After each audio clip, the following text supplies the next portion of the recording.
Danny Fenster's trial was held in secret, but for many people in Myanmar, the verdict against an American journalist inside Yangon's high-security prison, the message was clear. Fenster was handed an 11-year prison sentence on charges of incitement, breach of immigration laws and unlawful association, the first such ruling against a Western journalist since the military coup in February. The punishment for the more serious allegations of sedition and terrorism added this week is yet to come, which could see Fenster jailed for life. It's clear that Danny is being made an example of, and what it shows is that the military junta do not care what the international community thinks.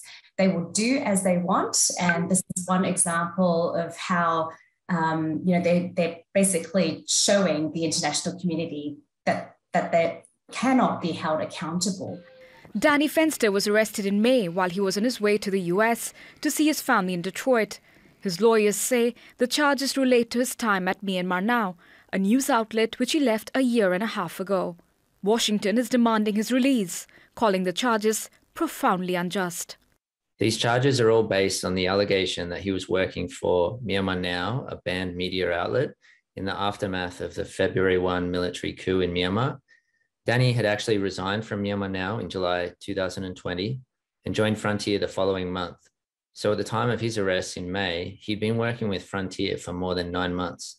Since the military overthrew Myanmar's democratically elected government of Aung San Suu Kyi and put her in jail, the crackdown against anti-coup protesters and journalists has been unrelenting.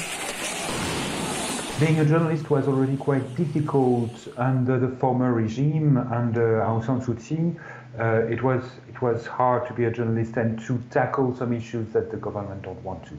Since the coup in February, more than 100 journalists have been arrested, and currently, according to the tally made by Reporters Without Borders, there are 49 media practitioners who are currently under bar.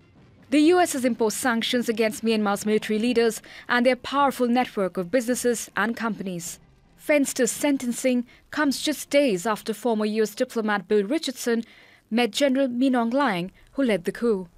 Activists say Fenster is being used as a bargaining chip to force Washington to soften its stance. But for his family, all they want is for him to come home. Priyanka Gupta, Al Jazeera.